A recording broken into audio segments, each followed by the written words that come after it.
So welcome to my session. My name is David, and I am some random guy who would like to talk about running Postgres in Kubernetes. So let's take an assumption that it is one of the problems that is still not yet solved. I think that the most difficult part of this is that the Postgres itself is very comparable to Linux kernel. So it's a kernel that can store your relational data and not a product, meaning that everything else is missing. There is no default backup solution that is usable, etc. In the CNCF landscape, there used to be, up until the weekend, which this is the date I created the presentation, there used to be two communities again about this.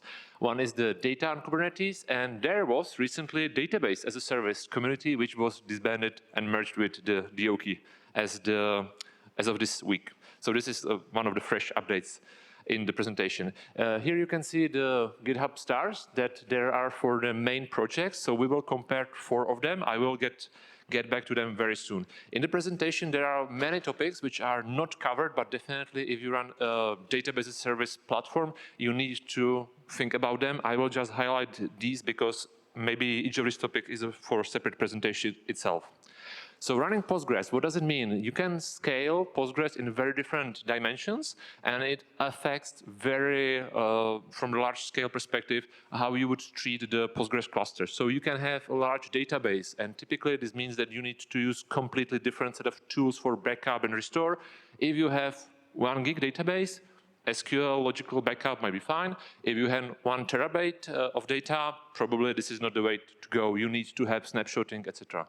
Also, there is a very large difference how people treat the databases. So if you run, sorry, I don't see the dot, so without the dot, there is a big approach, a different approach how to run the database. Either you can have, as an Oracle days, a monolithic Postgres database that several applications connect to it, that is very write-heavy, etc., that has multiple schemas, that has multiple volumes mounted, etc. Or you can go to the microservice world, which typically means that you need much larger amount of databases. So some Postgres quiz. And please keep answers for yourself. You will see the answers later on. So can Postgres in the highly available mode lose a very small amount of data from the latest primary? What do you think? How long is an outage when you restart a single primary pod from the application perspective? And how long does it take to provision a new read replica if you have 1 terabyte of data? Is it hours or is it just a minute? Let's look on the term database as a service from the platform engineering perspective.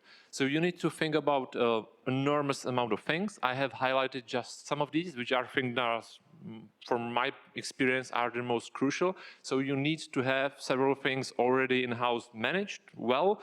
You need to have Kubernetes experience. You need to have a very good PVC layer. It needs to be highly stable. Then typically you are plugging in a new service to some already established service catalog, or you have a habit of using CRDs to configure your platform. So this is typically things probably that you don't need to solve and should be some base level that you already have if you are thinking to run the database as a service. If you don't have these solved, probably Postgres is not the best choice for the first service on your platform. Typically, you get to more, let's say, detailed scenarios, for example, bin packing the workloads, because all the operators I will talk later on will discuss or create Postgres clusters, meaning that inside the cluster you can have multiple databases. So for your application developers, should you provision a cluster itself, or should you give them just the database that can be shared with multiple teams probably? I would highly recommend to focus on the day 2 operations from this comparison perspective, because from my experience, this is like the most costly one. So let's build Postgres pod ourselves. And this is like a real example of the manual that I have found. It took me like a minute on the internet for Google. So we run a deployment, we have 3 replicas, and then we have the same PVCs for all of them. Is it correct? What do you think? No. This is like a very special use case that we actually run 3 processes on the same node sharing basically the same directory. And what is very interesting about this is that Postgres itself, if you would not use containers, has some kind of fail-safe mechanism that won't allow this, called the checking of the process ID. But since we are running containers, all containers have the same process ID. So they will effectively run on the same directory and corrupt your data instantly. So please don't do this. Let's discuss how to compare these operators. So I have selected one of the model use cases that I'm intimately familiar with. I will try to provision several clusters as a service through some operators. And I will try to back them up on the S3 or to some other storage, some PVC. I will try to fiddle with the parameters, so try to scale them up, down, change the Postgres conf parameters, etc. Then I will try to add a new database and a user. I will try restoration and see how it goes. Also, I do have experience with 2 of the operators from production, so I will just tell you that I have baked this in. And the second part is that we will try to break the operators to its knees. We will try to do chaos testing using the Litmus framework and some custom scripting. As a baseline, let's use the Bitnami Helm charts. Probably a few of you already know that the Bitnami provides a quite good packaging of a lot of applications. Postgres is one of the examples, but the Helm chart itself is not highly available. There is an HA different package for HA, but I wouldn't recommend it either. One of the problems it is composed of a stateful set. We will get to this later on. There is also a problem how Helm chart creates secrets. So I can tell you that I have lost secrets for the whole cluster several times, just how the Helm chart operates, and in certain scenarios, it just recreates the secrets from scratch, so you lose the previous one. The main problem, though, I think, is like a huge cognitive load, because from the Bitnami, you typically get a very vast amount of configurable options, attributes on the Kubernetes side, labeling, affinity, anti-affinity, and much more attributes that you can tune. And also, you get a lot of details inside the Postgres. So this is like devastating, because you are getting configuration from both worlds, and there are like hundreds of knobs you can turn up and down, and it doesn't make any sense. This solution is not sufficient for my use case because, for example, the backup and recovery is not baked in. Stateful set problems, I will probably skip this slide because there was an excellent talk from Jakub earlier this day. So there are a lot of problems. I would just maybe point out to one of them that is tightly coupled to Postgres. So just imagine that you have 4 Postgres instances. The first one with 0 is primary, and you would like to do the failover in case of failure to some replica. Maybe the pod 1 is not the best place to go because it can have larger replication lag than number 2, so you might have a larger disruption this way, etc. So the stateful set is definitely not excellent for this. Also, I would like to have a small detour that definitely you also need about the platform from the client perspective. And this is a good example how long the disruption can be if you would use the Go defaults from the connection pool perspective. So in the left of the picture, you can see that there is like 2-minute disruption. I would estimate that this is because the Go driver for Postgres has like 2-minute or 100 seconds, something like this, connection timeout. If you would lower the timeout and do reconnect the soonest possible, you can see that the same situation might be with very less disruptive. So this is one of the use cases that you would also need to advise your customers, your teams that use your platform on. Let's talk about the cluster status. So basically what we want to understand is the cluster operational? Are we okay? And there is an example of Argo CD running Bitnami chart. Everything is green, so everything is cool, right? It's not. You can see from the logs that the cluster completely failed, and there is no indication of this. I'm not sure which indication would be best for your team, for your use case. I will just highlight that you can go either by using events. This is the Zalando approach. In front, you can see that there is a separate command line tool for CloudNative PG, different operator that can give you some cluster status, which very much high detail information. You can use Grafana, and there are several questions that you typically need to answer that are like very basic. Is this thing on? Am I running out of space, etc.? And this is what the developers really want to know. You don't need to go into the details, what the LSN in Postgres is, etc. The CRD, from the developer perspective, should be easy to understand, easy to change, easy to maintain. So I would advise even something so easy and so basic as this. There is a number of instances. You can think if you would like to prefer availability or consistency. I do have an example on this even later on about the shape that we run. So just maybe a note about shape. Please don't use small, large, medium as AWS does. People typically don't understand what it is. And let's discuss one of the underlying components that typically is used in Postgres world if you don't use Kubernetes at all. So this is called Patroni, and basically what it is like a Python wrapper scripts that are able to manage the lifecycle of Postgres. So they are able to spawn it, create it as a replica, for example, create it from backup, kill it from for a failover, etc. Typically, it comes with a separate CLI tool. So there is a Patroni CLI, and there is a etcd or some other cluster needed. So in a Kubernetes sense, if the operator uses Patroni underneath, typically you need to do kubectl exec inside the pod, and then do Patroni command you would like to do. The first operator we will discuss is the Zalando operator. There is also a fork of this operator from Cybertec, which is a large consultancy in the Postgres world. So this is battle proven. They are been here since I think 2017, something like this. They do operate like thousands of clusters, at least they say so from the videos I have heard. This is definitely not well designed for Kubernetes for several reasons. First thing is that you need to use Patroni pretty heavily to control the cluster status. If you create a cluster inside the Argo CD, you will see something like this.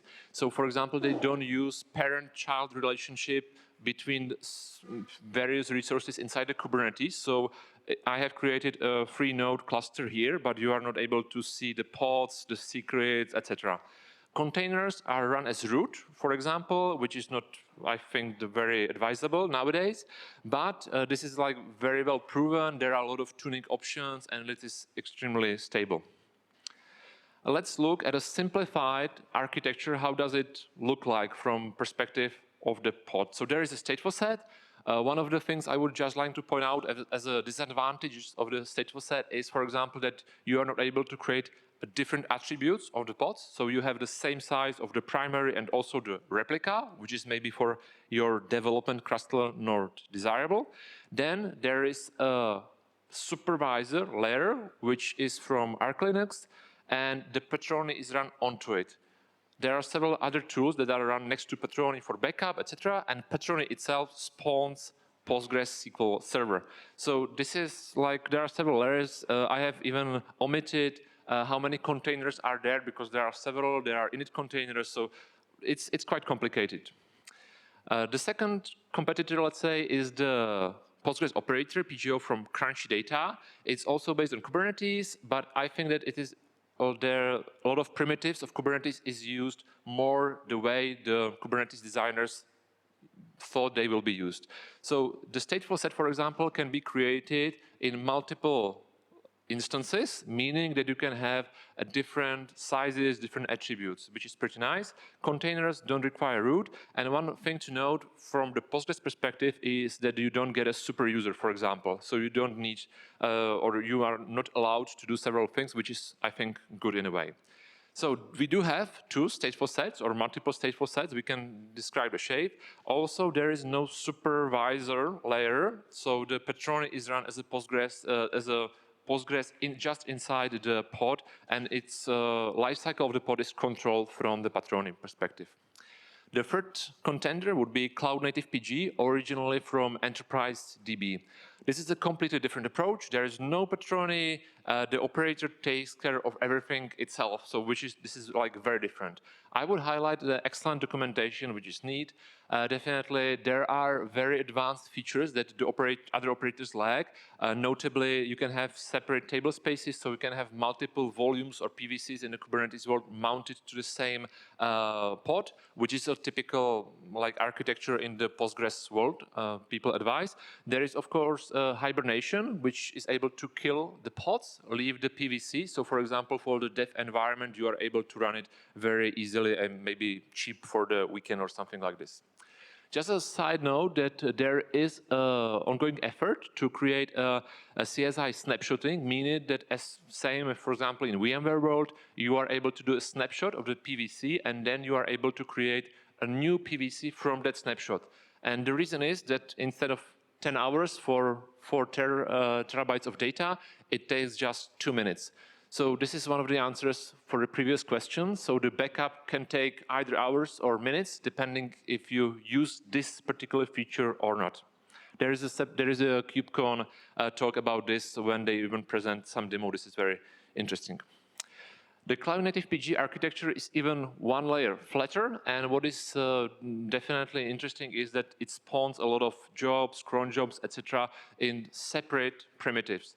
So, for example, what I mean by that is that other operators use a long-living pod, which through init container creates PG-based backups to initialize the replica, then it launches Postgres to serve traffic, etc. This is a different approach because there is one pod with the first fresh PVC that creates the replica, then the pod is killed.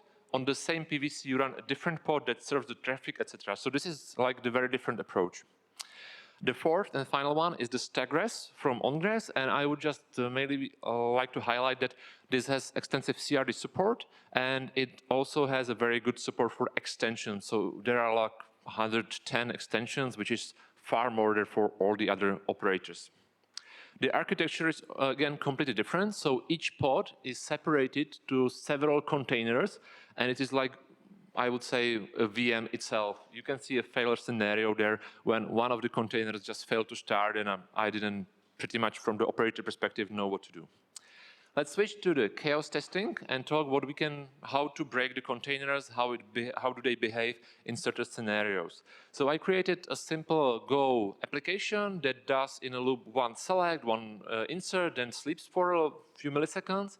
And I've tried just to point this to the primary, to the replicas, and I see if there is any disruption to the service. And if there is some failure scenario, I will try to repeat it every 2 minutes. We do have 4 scenarios to the test. This is the baseline, how it should look like. So you can see from the Prometheus metrics that we do see the select rate is like almost constant. We don't have any select failures. The insert rate is also almost constant, and there are no failures for several hours. In the Bitnami chart, when there is no operator, no switching over to replicas, we do get these values. So if we try to restart the primary pod, we do have a disruption, downtime for 2 to 3 minutes. This is second answer to the questions. If we restart replica, there are 2 possibilities. Either we have multiple of them, which is no disruption at all. If we have single replica, it takes 1 or 2 minutes to replace. Switchover is, of course, not possible. And the fourth scenario is that we will try to kill the pod, random pod, and PVC attached to it, which means data loss. So if we do this to the replica, typically it can recover. For the primary is certain death and data loss. So when we try to restart the primary pod, it looks like this. So as you can see, the Zalando operator, Postgres operator, and the CN PG are pretty much similar. There is like small disruption visible. It is the scenario is repeated 10 times every 2 minutes, something like this. You can see some degradation on the PGO, but please don't mind this because this is some Oracle Cloud issue that I ran into at the time. But on the StackGres perspective, this is how it should not look like. So if we kill the primary pod, the select goes down instantly and the insert also. We also have some data loss. So StackGres at this simple task failed. Otherwise, it was quite mature, and we do get only like 2 to 3% failed queries for 30 seconds, which is, I think, pretty neat. Because people typically think that restarting primary is like thing that should be planned with a customer that would like outage for hour or something like this. So definitely not. Then we try to do something more easier, let's say. We try to restore just the replica. This should be without any downtime. I think that even from the last graph, CloudNative PG, for example, you are not even able to see any like changes almost. So I can confirm that this was for all the three. First was excellent results. For the StackGres, again, you can see that every 2 minutes there is a disruption. For StackGres, typically the problem was that the container was, there are so many containers in the pod that they are not able to start in 2 minutes. And 2 minutes is just some random time I have picked up. So if I maybe would give it 3 minutes or something, it might be okay, but in this case, it won't. Just a small detour here. When you connect to replica, there are not two. In total, there are not two services like primary and replicas, but there is also a pods. It's called in the PGO and the R service. And this means that you are connected either to replica or primary, whichever is available. And this is very interesting because, for example, if you are around smaller setup, one primary, one replica, you can use the R endpoint to be safe when restarting replica. The switchover results for all four, the StackGres is not included here, but quite surprisingly to me, it had a similar results to all the three of these. If you do switchover, meaning that you plan and do command to switch to other primary, the results are very same. The disruption is minimal. In CloudNative PG, it's like almost not visible from the rates. And for the last scenario, I did include this one, which typically means that we would like to delete a random pod and the PVC along it. So what does it mean? We will kill the pod and lose intentionally the data of random pod. We might hit replica or we might hit a primary. So in the Zalando operator, you can clearly see that from 10 repeats, it did kill primary twice. The replicas are not visible at all. From the PGO, there is some disruption or insert rate, but it's hard to say how many it killed exactly the replicas. So, but from the application perspective, even like this disruptive scenario is not very much visible. It's completely different when you discuss the CloudNative PG, because after several attempts, there is some downtime. And for StackGres, it died exactly after 3 kills, because the cluster has 3 nodes. So in this scenario, the reason is the same. The 2 minutes is just not enough for both of these operators to recover from such a failure. I'm quite positive if the 2 minutes would increase, the results would be probably different. Also, it's worth to mention that if there is like no disruption to the service, to your end users, people typically get very confident doing this. So I mean that you can even try this in the production with Litmus if you feel that there is a good day, good weather outside, etc. I have 2 examples of what can fail in the scenario number 4. So this is a scenario where I will get back to my suggestions about reporting quality cluster status. This is the Zalando operator, which for the status field has just a single line running. And you can see a cluster of 2 nodes where both are replicas. The primary disappeared, is lost. So we are not able to serve read-write service, but the cluster is running. Okay, nice. There is a StackGres problem also in the scenario number 4, and this is about the data loss. So this is the answer to the first question. The Postgres at certain configurations, if you allow it, and if you prefer availability over consistency, is able to go slightly back in time. We are talking like a small amount of megabytes in these scenarios, and it typically means that when you have a primary, you commit an insert to it, then you switch over, you may lose this commit if you don't have your Postgres set up for consistency. By consistency, I mean that there is a synchronous commit, which means typically that you commit to both nodes before the commits went through, something like this. So you can see that for StackGres, out of the box, there is such a possibility. For all other three operators, even although I ran this benchmark like several times, I was not able to see this, so I'm not sure if this is like the default settings that is much better, or it is just the construction of the operator and the operations inside it itself. So, how to choose your operator? What I need to mention is that all four of them did pass the operational use case. I was able to provision clusters, I was able to scale cluster up and down, I was able to add user, remove user, etc. This was all fine. They differ very widely in the tools they use, and typically DBAs are very opinionated about the tools. So they like PG REST, or they like Barman, I don't know. And this is mainly the problem from their perspective, their mindset, I would say. But all of these operators for passed. The most costly is no doubt the day two operations, because if you run 100 clusters for several years, probably this is what will take most of your time. I would definitely highlight that Postgres experience and expertise to some level is of course needed. If your database fail or is failing from the Postgres perspective, you just need to have some expertise diagnosing it. You just can't go over it. Keep open mind about the tools that the operator comes with. That would be definitely advisable. And I would suggest to start trying to discuss how much of the workloads are you able to fulfill if you just create a Postgres service. Then if you need to tune the performance, if you need to have larger databases, this might add some amount of percentage to your company, and just aim for the golden path here. Definitely it's worth to think how I can suffice the major use case, what is the outlier here, what is something that people probably won't run on my platform, or is not, I'm not suitable to support in the long term, etc. In conclusion, I would definitely suggest to go with the CloudNative PG.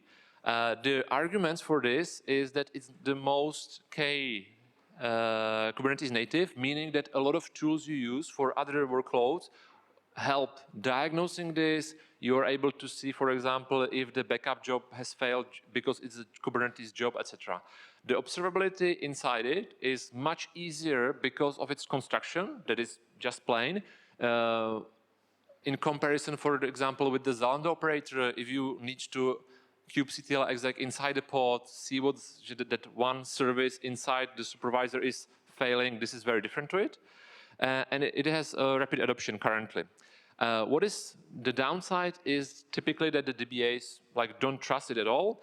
I have seen many times, and just on Wednesday there was a Postgres conference, so I can tell you that those skilled DBAs won't accept it probably for years to come, unless they have solid evidence and the management is I don't know what would need to be done for them to accept.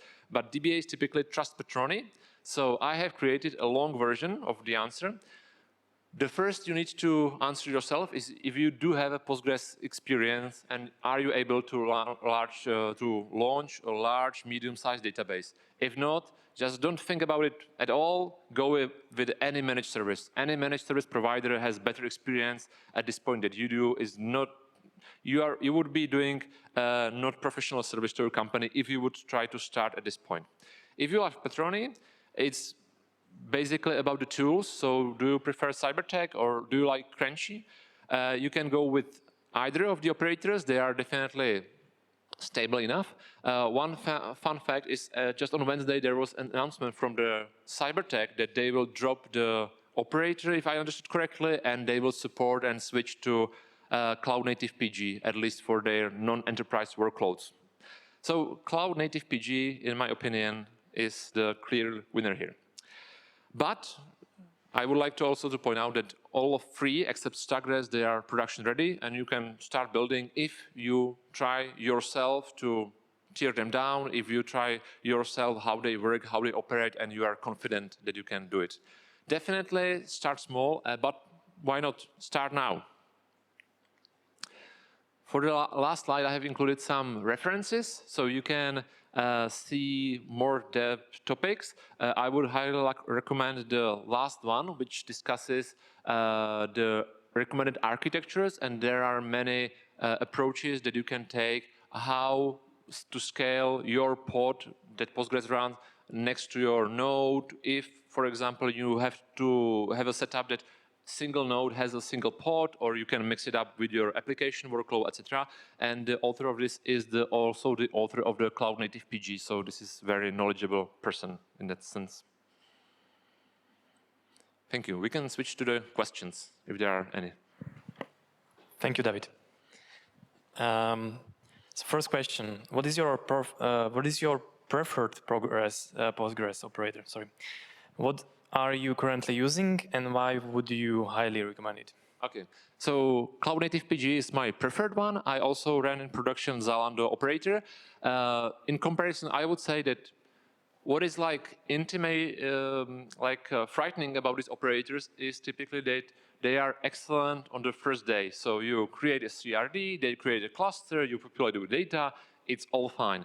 When the things go sour, you don't know what is happening unless you do this exercise, for example, as I didn't try to break it. So for Zalando operator, there were some use cases that I was quite not sure what might happen, how does the backup restore, for example, would work, etc.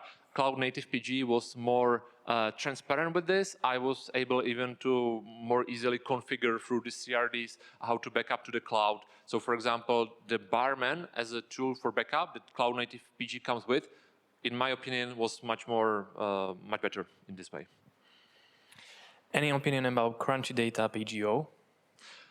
The PGO from the test you have seen was far more stable than both others. So the Zalando operator and CloudNative PG in some scenarios had disruption, while PGO was still working like a clock. I'm not sure if this is the problem of measurement, how I did it, of luck, I would say, or some default that there are set in. Also, I would like to note that intentionally I didn't use connection puller in front of Postgres. If you would use this one, this might have very different results depending on the operators. I did it like intentionally for this preparation to see what is happening down there. But typically, if you would like to have a proxy, this can catch these small imbalances. So PGO definitely is worth trying, and I like it personally. I like the CRDs that it has. The stateful set with instances approach is also fine for me. Great. Last question probably. There is also a Percona PG operator. Is it good? Did you try it? I haven't tried personally. It goes from this is from the PGO, and I think that it is usable only if you are a Percona fan. It's very funny because originally I had it in slides, and to lower the cognitive load, I have just erased it because I think that from the Postgres community, it is not that well known. It's very well known in the MySQL community, but for Postgres, there is not that much it brings to the table in terms of observability. So if you are a fan of PMM, this is their monitoring tool, definitely go check it out. I have no doubt it's really nice, but I do not have a direct experience with it. That will be all. Thank you. Thank you very much.